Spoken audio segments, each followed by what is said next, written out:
Assalamualaikum warahmatullahi wabarakatuh. Kami dari kelompok 4 PKL 1 gelombang 2 dari Fakultas Kedokteran Gigi II Kabaktiwiyata Kediri izin melakukan penyuluhan kepada ibu hamil tentang upaya pencegahan terjadinya gingivitis pada ibu hamil di Desa Wonorejo, Kecamatan Lawang, Kabupaten Malang. Sebelumnya perkenalkan terlebih dahulu, nama saya Hana Firyan Labila, NIM 10618048. Kemudian ada teman saya Himatul Ulbia dengan NIM 10618049. Lalu ada Husnul Khotimah dengan NIM 10618050. Dan yang terakhir ada I Gusti Agung Ayu dengan NIM 10618051. Tujuan kami di sini melakukan penyuluhan yaitu tujuan umumnya meningkatkan upaya pencegahan terjadinya gingivitis pada ibu hamil di Desa Wonorejo, Kecamatan Lawang, Kabupaten Malang.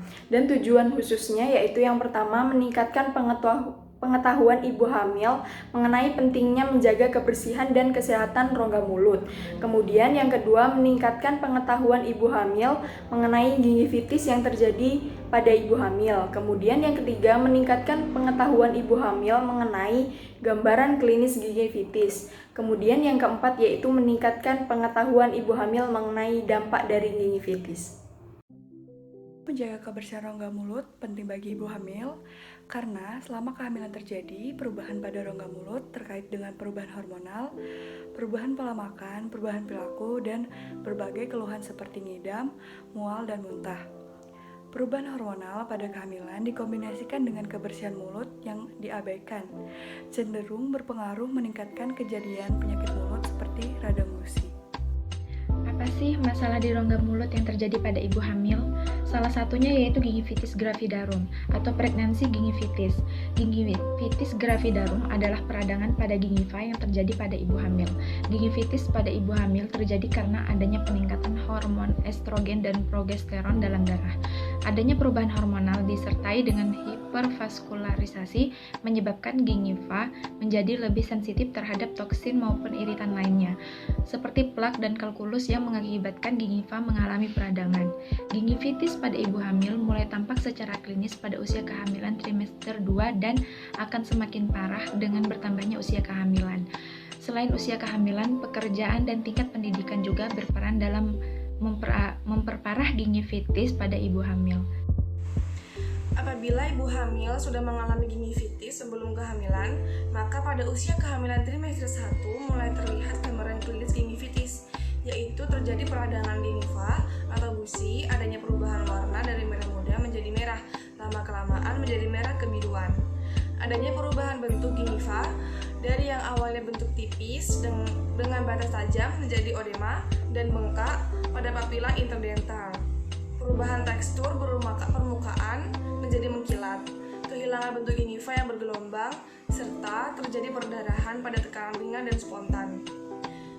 Lalu, gingivitis pada trimester 2 dan trimester 3 terjadi karena peningkatan hormon estrogen dan hormon progesteron, disertai hipervaskularisasi selama kehamilan dan merangsang pembentukan prostaglandin dan menekan sel limfosit T, sehingga terjadi peningkatan jumlah bakteri Prevotella intermedia yang menyebabkan terjadinya gingivitis.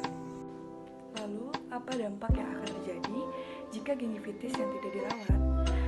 Gingivitis yang tidak dirawat pada ibu hamil dapat memberikan dampak seperti bayi lahir prematur dan berat badan lahir rendah atau bayi BBLR, di mana hal tersebut terjadi akibat bakteri gram negatif yang mengganggu pengaturan sitokinin dan hormon kehamilan. Hormon sitokinin memegang peran penting dalam pematangan leher rahim, pengaturan kontraksi rahim, dan pengiriman nutrisi ke janin. Hal tersebut memicu robeknya membran plasenta sebelum waktunya sehingga berakibat pada kelahiran prematur. Pada rongga mulut yang tidak sehat, seperti terdapat masalah gingivitis, dapat menyebabkan rongga mulut merasa tidak nyaman sehingga menyebabkan nafsu makan yang menurun, lalu nutrisi untuk janin tidak terpenuhi, dan jika nutrisinya tidak terpenuhi, dapat mengakibatkan perkembangan janin terganggu dan bayi lahir dengan berat badan yang kurang. Bunda, maka penting untuk menjaga kebersihan dan kesehatan rongga mulut selama kehamilan agar terhindar dari masalah gingivitis tersebut. Pada masa kehamilan, diharapkan ibu hamil dapat melakukan perawatan dan pencegahan sedini mungkin terhadap kesehatan gigi dan mulut, yaitu dengan menyikat gigi 2 kali sehari, pagi sehabis sarapan dan malam sebelum tidur. Serta rajinlah untuk periksa gigi agar dapat mengetahui keadaan dan kondisi rongga mulut pada ibu hamil. Berikut cara menggosok gigi yang benar.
Baik, kesimpulan dari penjelasan teman-teman saya tadi yaitu selama kehamilan terjadi perubahan pada rongga mulut terkait dengan perubahan hormonal, perubahan pola makan, perubahan perilaku, dan berbagai keluhan seperti ngidam, muntah, dan mual.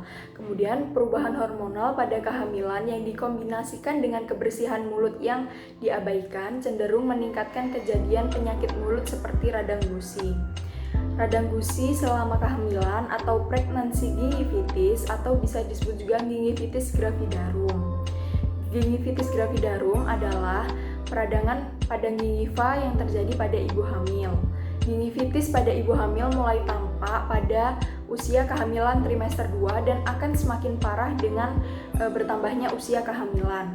Gambaran klinis peradangan gingiva adanya perubahan warna dari merah muda menjadi merah, lalu lama-kelama menjadi merah kebiruan. Kemudian adanya perubahan bentuk gingiva dari yang awalnya bentuknya tipis dengan batas tajam menjadi odem dan bengkak pada papila interdentalnya.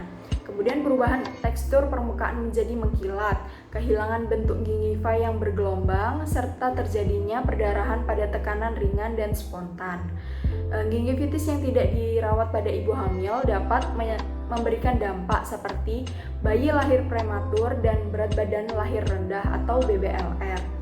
Cara pencegahannya dapat dilakukan dengan cara rutin menyikat gigi sehari 2 kali, yaitu di pagi hari setelah sarapan dan di malam hari sebelum tidur.